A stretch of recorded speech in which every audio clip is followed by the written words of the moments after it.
Hey, I'm Tyler Booker. You're watching Crimson Drive, driven by NASCAR. Greetings from Daytona, where a band of dreamers took a strip of beach and turned it into a proving ground. The great American race, where year after year, greatness is the destination. So book your experience and soak in 500 miles of history and tradition. Once you arrive, you'll never look back. Secure your seats now at Daytona500.com. Roll Tide and welcome to this Thursday edition of Crimson Drive, driven by NASCAR. This is Roger Hoover. Great to be with you in our studios here in Tuscaloosa before I somehow get quickly to Gainesville, Florida for women's basketball tonight. But it's certainly good to have you with us for Crimson Drive, driven by NASCAR on this Thursday afternoon. We'll go through everything coming up on the show, plus our headlines, thanks to our friends RJ Young. RJ Young is the official technology solutions provider of Crimson Drive. They've given us a smart board to go through everything in a very interactive way here on the show. First things first, we'll be talking women's basketball with Alabama women's basketball forward Christabel Ezumah, talking about her going from playing for the Campbell Fighting Camels to now a member of the Alabama Crimson Tide. Fun conversation with her. Always a fun conversation with our softball broadcasters Tom Canterbury and Robertson. They are going to get you ready for this weekend Alabama softball playing in Arizona to begin the 2025 campaign for Team 29. So we'll have some softball conversation, and then we'll check back to Monday's edition of Hey Coach from Baumhauer's in Tuscaloosa. We'll hear from Aiden Sherrell, Crimson Tide forward, who has made a great impact in his first year playing for the Crimson Tide. He joins Chris Stewart to talk about what it's like playing for Nate Oates in this style of play here in Tuscaloosa. Speaking of men's basketball, we'll start there with our headlines for a Crimson Tide team that keeps on winning. And last Saturday, an impressive effort, 90-69 against Georgia, a very good effort for the Crimson Tide. Alabama continues climbing up in the rankings, now going from number 4 to number 3 in the Associated Press polls. So great to see that for this team on a hot winning streak. Coming up this week, well, on Tuesday and Wednesday, no game for the Crimson Tide. It's kind of rare that you get an open date during men's basketball play in the SEC, but that was the case this week. Now coming up on Saturday, a road trip to Arkansas at 7. Don't forget that our coverage on the network will start at 6, and then the Crimson Tide will even stay on the road coming up over the weekend, getting ready for Tuesday's game against the Texas Longhorns down in Austin. So a good road trip coming up for Alabama on next week's show. We'll discuss the next home game, February 15th, against the number 1 Auburn Tigers.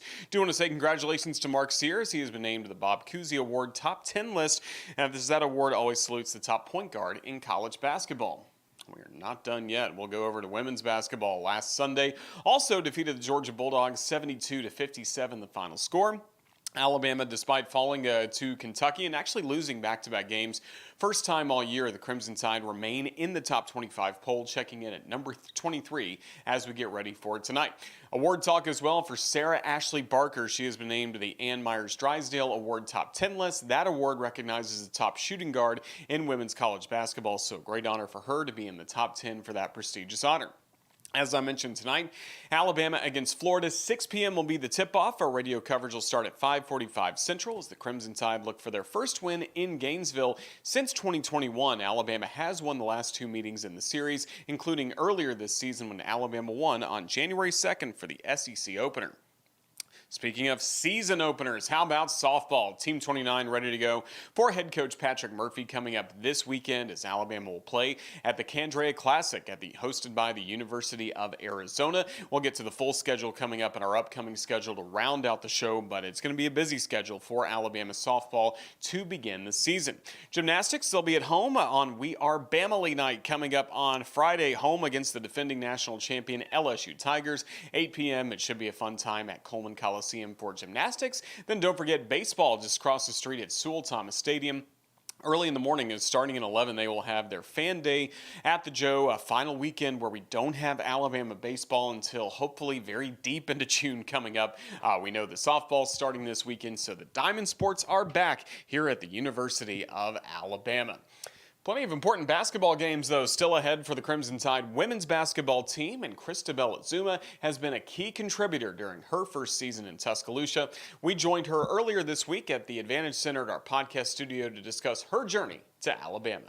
Welcome back to Crimson Drive, driven by NASCAR. Roger Hoover, glad to be with you inside the Advantage Center, our podcast studio at Saban Field at Bryant-Denny Stadium. I'm pleased to be joined by Christabel Ezumah of the Crimson Tide women's basketball team as we're just past the halfway point of SEC women's basketball. Can you believe that we're now into February, March Madness right around the corner? Yeah, it's crazy. The season's actually kind of flown by pretty fast, but it's going slow at the same time. So it's like, but we're here now. So yeah. Yeah, it's been a fun season for this group. How have you seen your team manage the ups and downs the season has brought?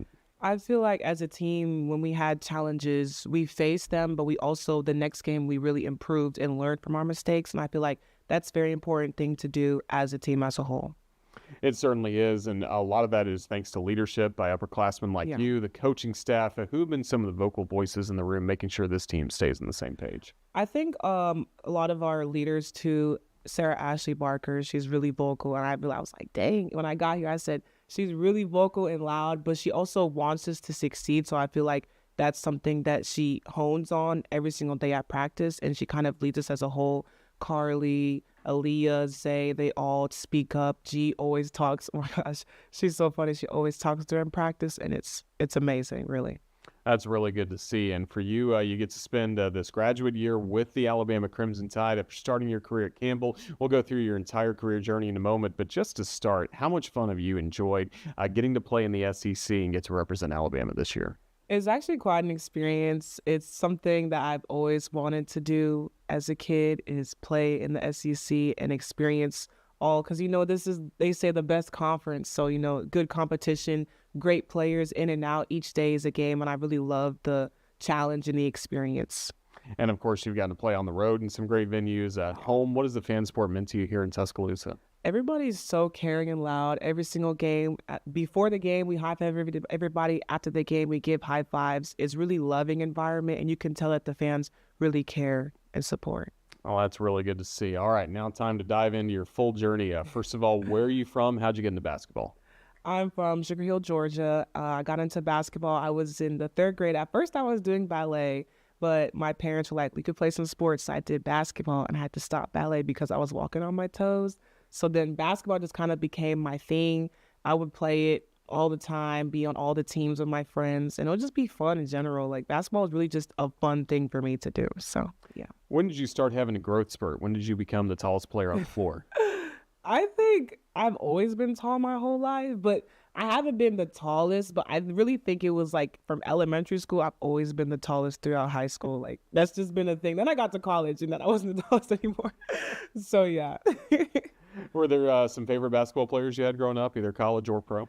Yeah, growing up, I really liked watching A'ja Wilson, especially when she was in college. LeBron James, he's always been my favorite, still my favorite to this day. I know there's debate that he's the GOAT, but I think he is. So, yeah. That's funny. Well, what was your reaction to the trade on Saturday? Oh, it was actually crazy. I was so shocked. Everybody was calling my phone. We were like, yeah, they just got traded. And I felt so bad because I know that they didn't plan that or think about that happening. So, yeah.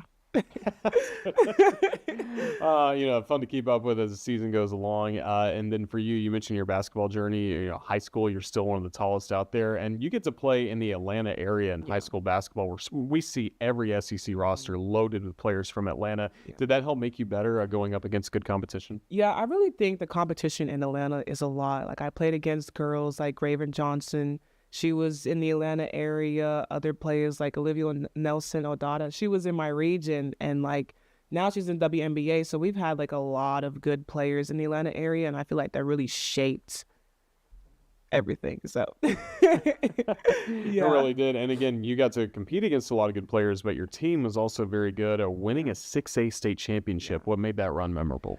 Honestly, it was really my whole team as a whole, and my coach, my high school coach, Coach Slater. He's an amazing coach. In his first year here that he came, we won a state championship, and all my teammates, we played together for years since we were like 5th graders. So it was really easy for us to connect and click, and I really think having a coach believe in us helped us to get to where we wanted to go.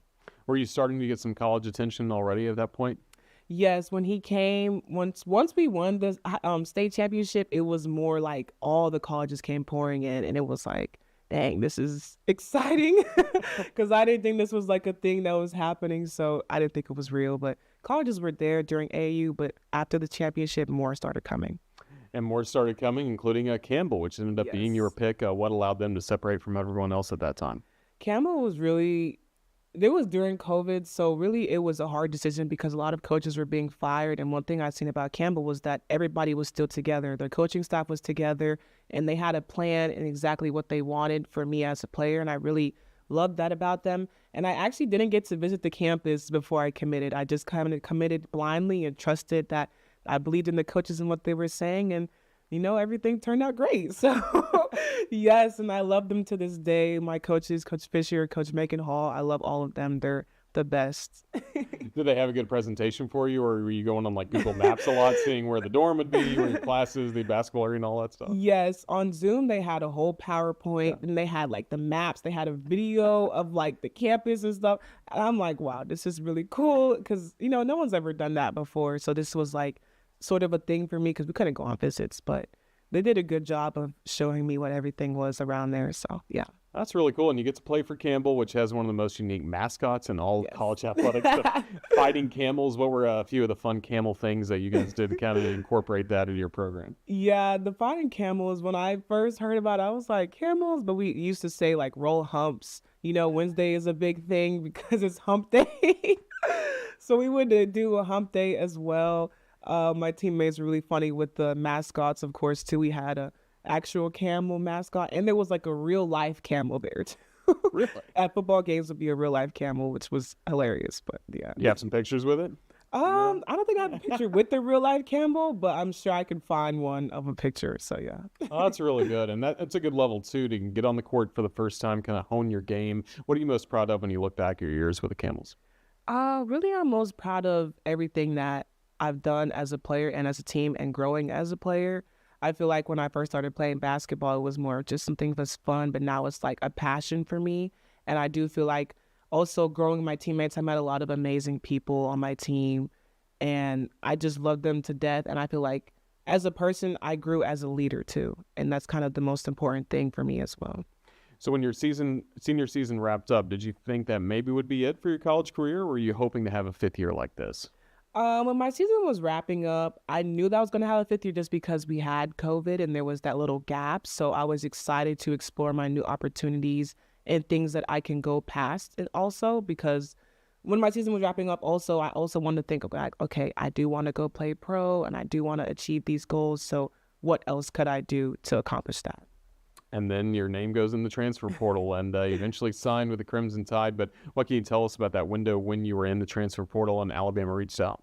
Yeah, the window, it was really crazy because as soon as I entered the transfer portal, it was kind of overwhelming. And I didn't expect so many people to come all at me at once. So I was really trying to talk with my parents and my coaches and my teammates and be like, okay, what's the best fit for me? What feels like home? What feels like family? And my coaches told me, don't just go to a place that you will play basketball at, but go to a place that you'll have a connection with for the rest of your life and people that that you'll love dearly and that will care about you. And I really think that's kind of what drew me towards Alabama as well. How quickly did Coach Christie and the staff get in touch with you? I feel like it was pretty quick because they kept calling my AAU coach and he would call me and be like, hey, it's Alabama. And I'd be like, okay.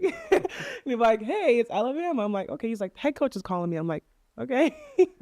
So then I guess kind of, gave, and I was like, okay, let me talk to the head coach. Let me talk to them and see what's up with Alabama, because I never really thought of Alabama as a basketball school, which was it's surprising to me because it's football, I'm from Georgia, so it's a big football rivalry with Georgia. So yeah. Well, that's really good. And what stood out to you when you did get to talk to Coach Curry the first time? I think really her passion, and I felt like she was really genuine on the phone. A lot of coaches, they always preach about the basketball or what they can do in this, but she really felt like she knew me as a person. Like she really wanted to accomplish my goals that I wanted. I felt like that was something that was really important.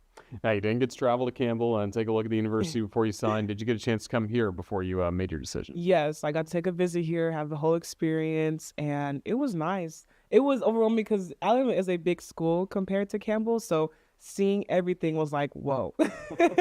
And the stadium is huge, so it was quite an experience. That's really good. So Alabama was a fit for you athletically with the basketball. How about academically? Yes, Alabama, when I would talk to the advisors, I really wanted to get my master's done and accomplish my other classes. So I was like, okay, what masters can I get in 1 year that I can graduate with, so I don't just waste this 1 year.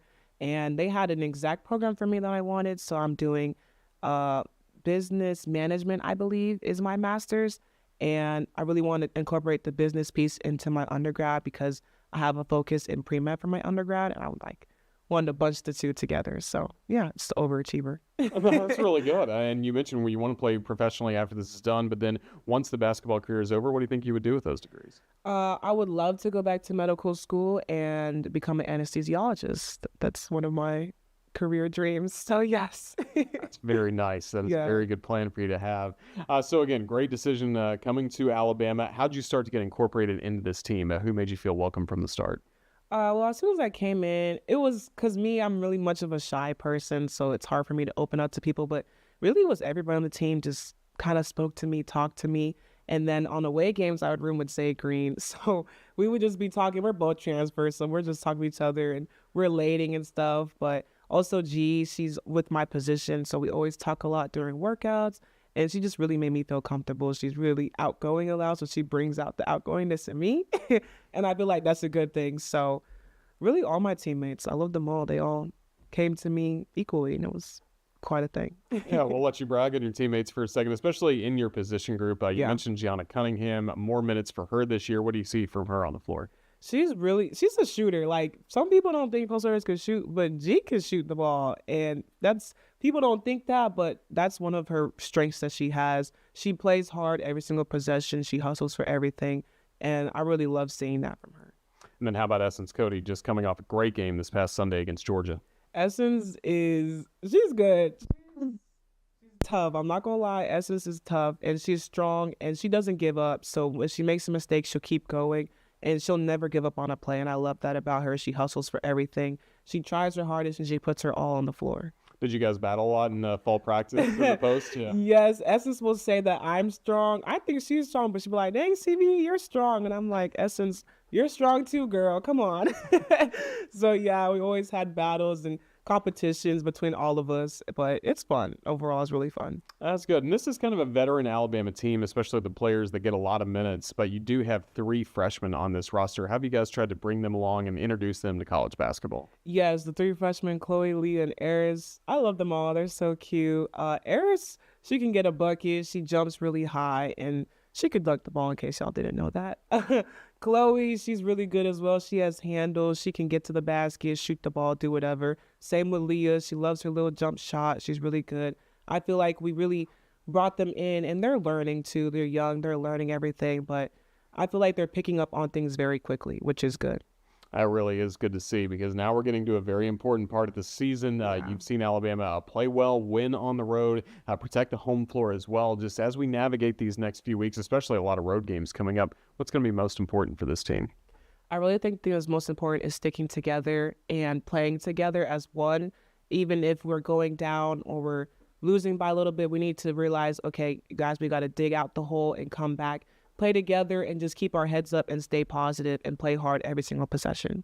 That's really good to see. And has your family, now that you're playing a little bit closer to home, they've been able to come to a lot of games this year? Yes, they have been able to come and they've been able to watch it on TV, and my cousins and everybody, and they love supporting. So yes, shout out to them. That's certainly good. So again, a fun time coming up. What do you hope this summer looks like for you once basketball season's done?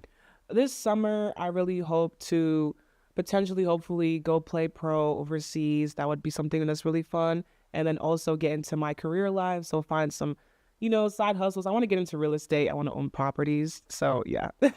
Again, And med school later on. Yeah, overachiever, You're taking over the world. We like that. Yes, so that's me. Well, that's cool. That's got to be exciting because, I'm good friends with Richard Hendricks, who's played a lot overseas, and, he played in a lot of different countries. You got to be excited for that kind of experience. Yeah. You may not know where exactly you're going to go yet, but you're going to see so much of the world coming up. Yes, I think that's something fun. I do want to travel the world, so that'll be a great way to travel.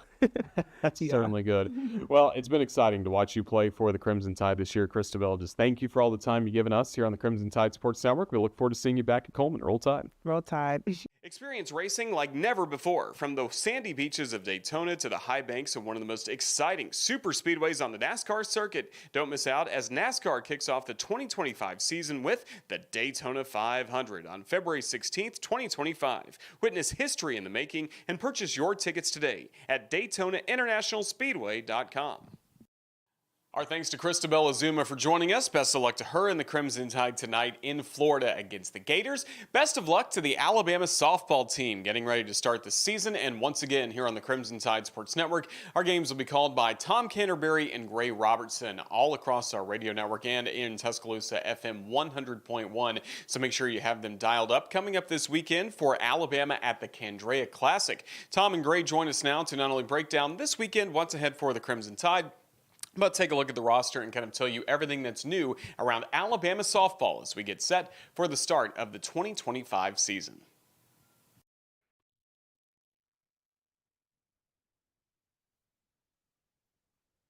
Thank you so much, Roger. Welcome back to Crimson Drive here. Tom Canterbury alongside Gray Robertson as we talk about Alabama softball. Gray, it is softball season in Tuscaloosa. Alabama heads to Tucson, Arizona to open up the 2025 season in the Canterbury Classic.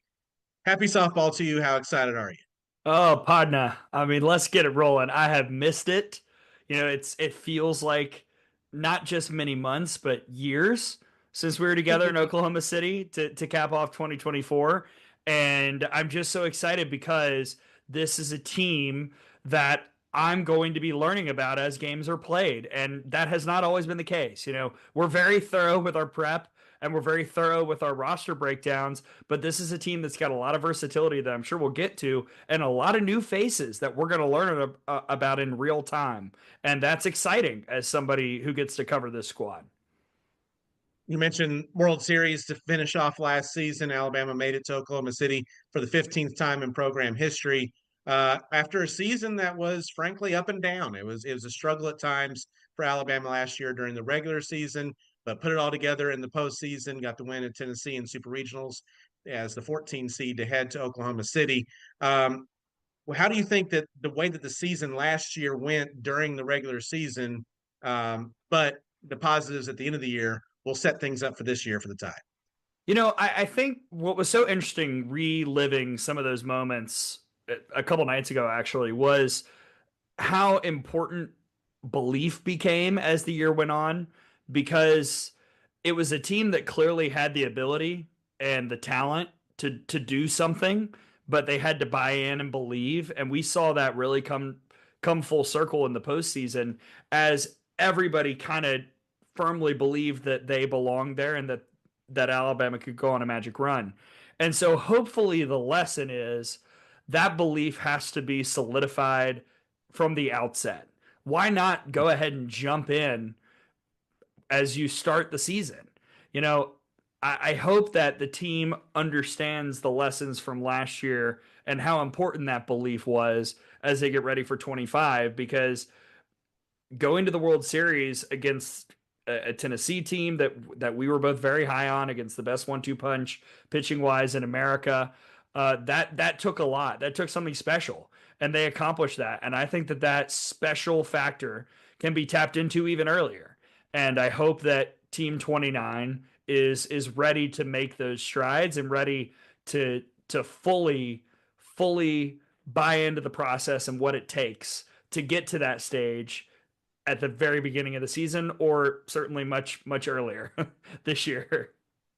Alabama did lose some players off last year's team, like you mentioned. All-American Caleb Beaver gone from the circle. Bailey Dowling, Jenna Johnson, to name a few of those big contributors offensively. But there are some familiar faces that are coming back this season. Let's talk about them for a moment. First of all, Jocelyn Brisky back in the circle, looks to be the ace for the Crimson Tide in her sophomore year. You also have Kristen White in center field and Marley Giles behind home plate. Yeah, I love that you brought up that trio. Brisky deserves all the accolades that she's getting in the preseason, and she will certainly earn more as the year goes on, because what people forget is she got hurt weirdly early. It was an injury that at the time we weren't even sure was an injury. She just abruptly left a non-conference game the second weekend of the season. And then she was out, and she wasn't 100% pretty much until at best middle of conference play. Maybe Kentucky was kind of when we started to see who we saw opening weekend. But as evidence came in about the type of pitcher and player that Jocelyn Brisky is, I grew more and more confident in her potential the rest of her career. And it really all capped off with that performance in Supers against Tennessee. In game 3, the moxie that she showed, the ability certainly, but also the impressive nature and variety of her pitches. You know, she's got zip, she's got velocity, she's added some velocity this year, but also she's got a rise, she's got a drop, she's got an off speed, she's got a lot of tools in the toolbox. And if you can harness all those tools, you become an extremely dangerous weapon, especially considering how good hitters are all across the country. Kristen White, I think she can accomplish anything she wants. This is a freak athlete. I mean, she is good. She is fast. She has the capability to make any catch in the outfield. She can hit away. She can bunt. She can slap. She's a true 5 tool now. That's something that she's really worked on this offseason. And she can be as dynamic a leadoff as we've seen in a bit for the Crimson Tide. And then Marley Giles being the captain, showing some of those All-American moments last year in a season that really couldn't be an All-American season because of how much time she missed due to injury. You know, broke her arm against Kentucky. We didn't see her until the SEC tournament at the plate anyway. We saw her at the tail end defensively against Auburn. But there were clearly enough flashes that suggested that this is a type of player who can lead a team on offense. And I think that those three will kind of dictate maybe how things go in the early going, at least from the returning standpoint, because of how much they can accomplish if they reach their potential. And we'll talk about as the season goes on. We only have a limited amount of time here today, but there are a lot of newcomers, as you mentioned. We'll talk about everybody that we can, but I want to start things off talking about Alexis Papillo, who comes in as its transfer from Northern Iowa, as well as the true freshman Audrey Vandegrift. Yeah, with Lex, we knew what she could do based off of her stats at Northern Iowa. And one of the concerns is, per usual, when you come from a mid-major school to a power conference school is, well, how will that translate? And it was interesting to watch her development in real time, because early in the fall, it wasn't translating real well. I mean, she would have moments in scrimmages, but she struggled in fall ball games. And there were some practices that we went to where she wasn't at her best. Fast forward to the spring, this last month, and it seems like a whole new player, honestly. And you know, I loved also the showcase of the mentality that we saw in the CTSN Crimson Drive interview a few weeks ago. You know, watching that, I thought, okay, I see the competitor. And then in practice, I started to see the results. In scrimmages, the results were there. And I love that she gave herself time to grow. And now she's, I think, starting to reach that point where she is an SEC caliber player. And to do that before even having to play a game is really, really impressive, because that's not always the case. We cover a lot of teams. We've seen it over the years, not just at Alabama, but at a lot of schools. Sometimes it's hard to make that transition from one level of softball to another level of softball. And I think Lex Papillo can do that. Audrey Vandegrift, this is going to be a special player. And it excites me, because watching her work and watching the tools that she possesses, very similar to Kristen White in that I'm about to say, she can bunt, she can play the small ball, she can play very tactical softball, but she's also got gap power and home run power. And the home run power is kind of what makes her even more dangerous. She's also quite quick, very fast. I've heard rumors of fastest on the team. I kind of want to see a race, just a straight up race in the outfield between Audrey Vandegrift, Kristen White, and a couple others. But she seems like somebody who's going to be a reliable force and a reliable table setter and RBI producer for Alabama. Somebody who can be both. And that is going to be a nice luxury for Patrick Murphy that we frankly haven't seen at the top of the order, someone that versatile in a couple years. we've heard Patrick Murphy discuss about, excuse me, how this is one of, if not the most athletic team he's ever had at Alabama, which is certainly saying something. But a team that is one of the fastest he's ever had, but it's not going to be just speed. There's a power element here too. So I think all around, this is one of the more well-rounded teams we've seen from Alabama in recent memory. And so versatile, and not just offensively. That's the best part about this. If you listen to the Out of the Box podcast, which the premiere, has dropped this week for season 7. At Out of the Box _pod on the X. Thank you, partner. Yes. We had a lineup discussion, and it was the hardest it's ever been because I could not only negotiate multiple people being in the lineup, but multiple people playing multiple positions. You are not just 2 deep at spots, but in certain situations 3 deep at certain positions, because this player can play in right. She can also play third. She can also catch. You can have this person over at second, short, or third.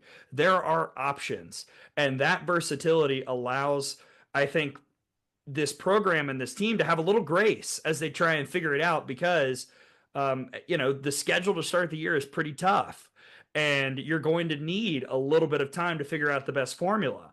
But while you're tinkering, you still have a pretty darn good chance at winning because of the talent at those places. And that, while prognosticating what the lineup might be on a given day is going to be impossible, that is a good problem to have for Patrick Murphy and this Alabama team. And speaking of that schedule, in week 2, Alabama travels down to Clearwater for the premier pre-conference tournament in the nation in the Clearwater Invitational. But in week 1, another really good matchup in the Canterbury Classic in Tucson, Arizona. Alabama taking on Washington, Michigan State, Western Michigan, and of course the homestanding Arizona Wildcats. And taking a quick look at Washington and Arizona, the 2 marquee matchups for Alabama. Washington, a team that has had a lot of turnover, but has a lot of history of being really, really good.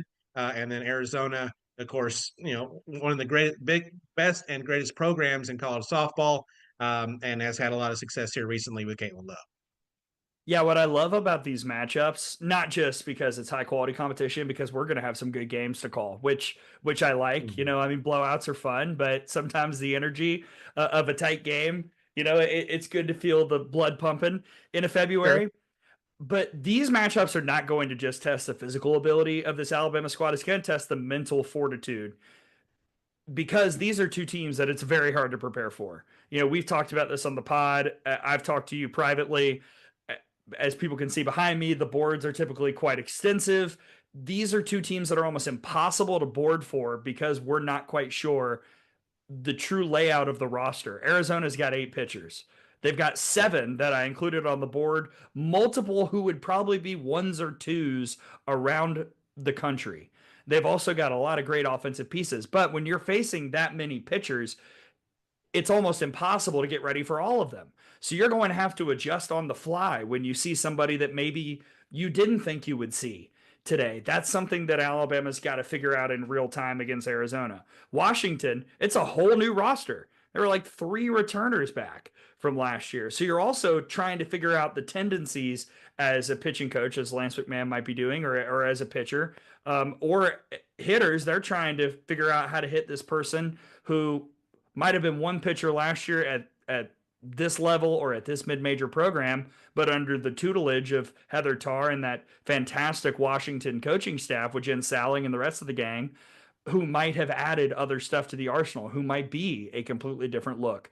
So those 2 matchups in particular are going to require Alabama to use their brains. They're not just the ability to hit and pitch and play defense, but they've also got to make adjustments and figure out how to attack certain things that they see, because it might not be something that they can simulate in practice, because we simply don't know without the evidence of games. So I'm very excited to see how the team can handle that challenge to start the year, because frankly, Tom, it's a unique one. It's not one I've ever seen an Alabama team have to adjust to an opening weekend. Yeah, as many questions we have about Alabama, we have even more just because of the roster turnover at some of these other places. So this weekend, Alabama opens up the 2025 season with the Canterbury Classic in Tucson, Arizona. It will be on our new radio affiliate in Tuscaloosa, 100.1 FM, catfishtuscaloosa.com, and the Catfish 100.1 app. All that's available to you on Friday. We'll be on the air at 10:15 Central Time for the matchup with Washington at 10:15 a.m., followed up immediately with the matchup with Michigan State on Friday. On Saturday, it's Washington again at 10:15 a.m., and then the matchup with the homestanding Arizona Wildcats Saturday 5:45 will be the airtime, and then Sunday the matchup with Western Michigan, airtime of 9:45 a.m. for the Tide and the Broncos, and it'll be a big fun weekend in Arizona getting the 2025 season underway. Gray, excited, we're ready to go with softball. GoPro's charged. I'm almost packed. Equipment is ready. Let's go. Let's get on the plane. I'm fired up. This is the best time of the year, and I can't wait to follow this team and this program and the sport all season long yet again with you, partner. For Gray Robertson, I'm Tom Canterbury. We will talk to you on the Crimson Tide Sports Network starting on Friday. 5 games this weekend, Alabama softball. Back to you, Roger. Greetings from Daytona, where year after year, greatness is the destination. So book your experience and soak in 500 miles of history and tradition. Secure your seats now at Daytona500.com.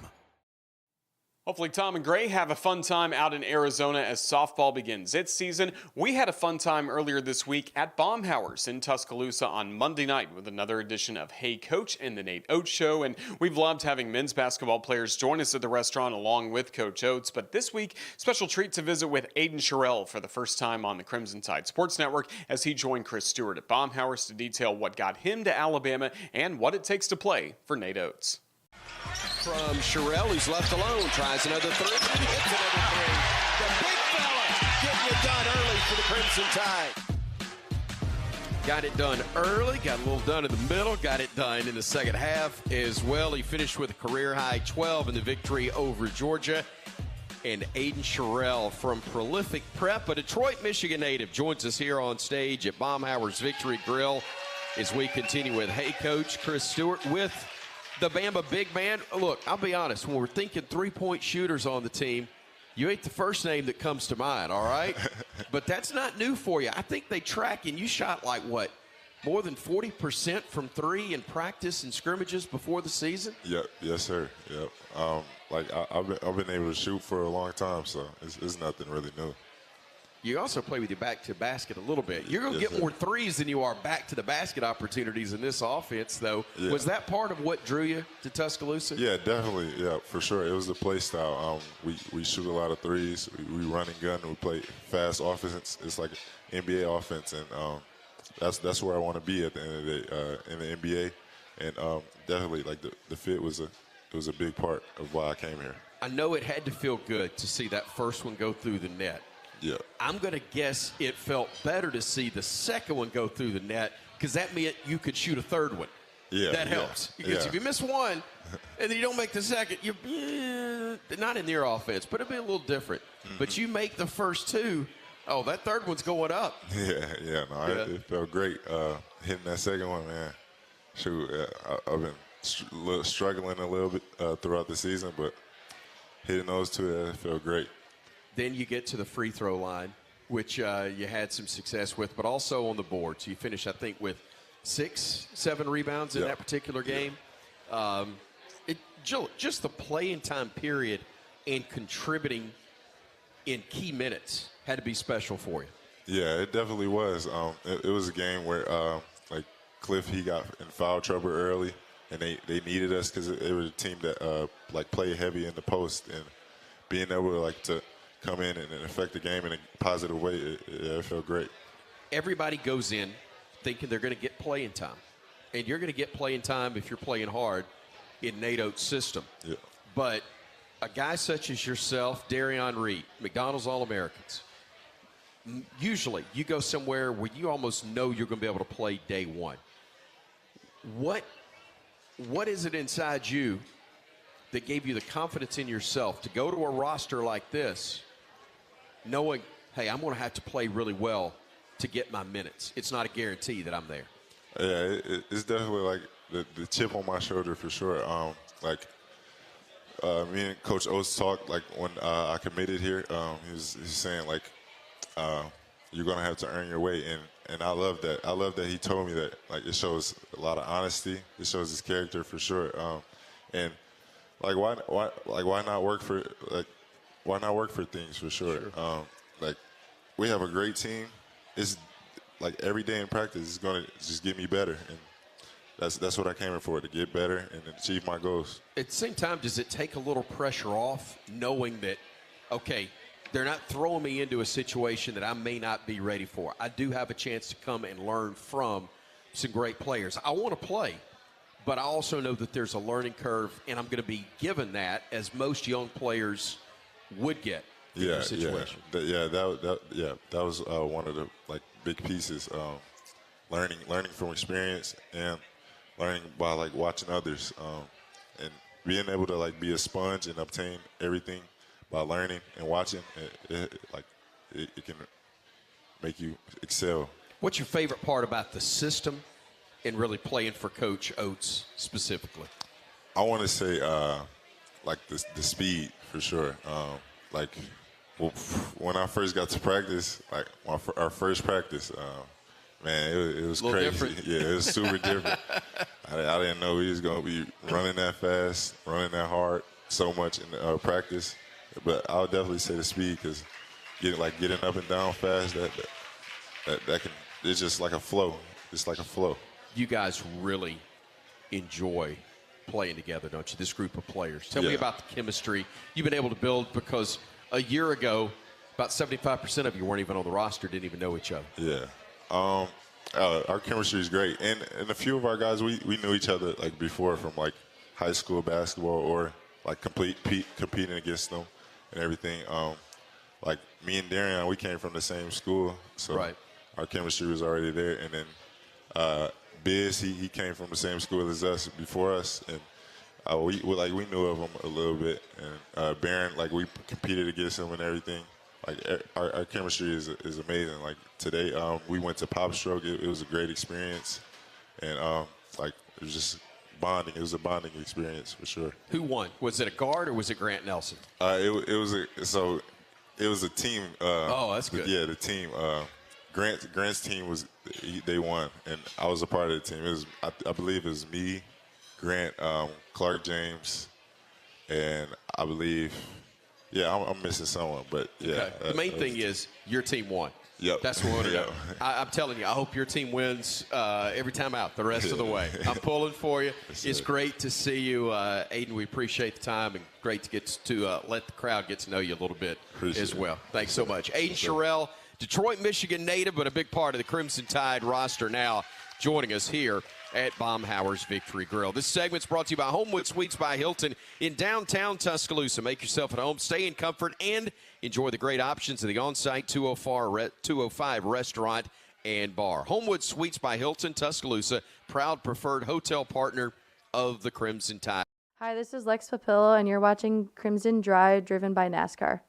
Don't miss out on your chance to experience the energy and the excitement of the Great American Race. Witness history in the making and purchase your tickets today for the 2025 Daytona 500 at DaytonaInternationalSpeedway.com. Best of luck to Aiden Sherrell and the Crimson Tide this weekend in Arkansas, and then starting next week, Tuesday in Texas, before we get them back at home here in Tuscaloosa for the game against Auburn. Speaking of what's coming up across the Crimson Tide Sports Network, these upcoming schedule graphics are going to get a lot busier, starting with tonight's action as we take a look at what's ahead here on the network. Mentioned tonight because we've got women's basketball coming up at 6 p.m. against the Gators. 5:45 will be our airtime from Gainesville. Don't forget, each and every Friday we have a new episode of Tide TV This Week, as well as the Nate Oates television show, giving you the latest on Alabama men's basketball. Now Fridays are also a day for softball, and Alabama will start its season against the University of Washington at 10:30 a.m. Central, and then Michigan State later in the day at 1 o'clock. Saturday will be busy with softball once again, having a doubleheader against Washington and the host school of the event, Arizona.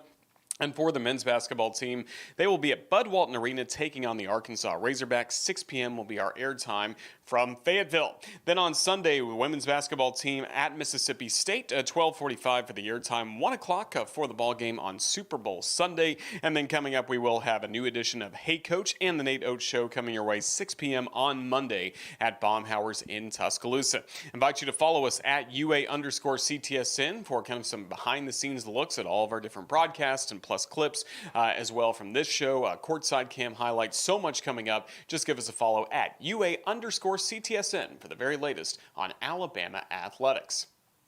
That's going to wrap up this busy Thursday edition of Crimson Drive, driven by NASCAR. Huge thank you to our guests, Christabel, Ezumah, as well as Aiden, Sherrell, and Tom Canterbury, Gray Robertson, for giving us a scouting report on softball. We'll be checking in with them about once a month here on Crimson Drive, driven by NASCAR, as the softball season continues, and we are going to have baseball content coming up on next week's show. Hopefully a conversation with the head coach of the Crimson Tide, Rob Vaughn. It's all happening, and we are really happy that we get to give it to you here on the Crimson Tide Sports Network. Thank you as well to Ethan Carabin. He put the entire show together, and for all of us with the Crimson Tide Sports Network, I'm Roger Hoover. Again, a huge thank you to having all of you join us now. Get ready for an exciting weekend, even if it's a little bit away from Tuscaloosa. It's going to be a fun weekend for the Crimson Tide. Just again, make sure you follow us at UA_CTSN, and we'll see you next week. Roll Tide, everyone.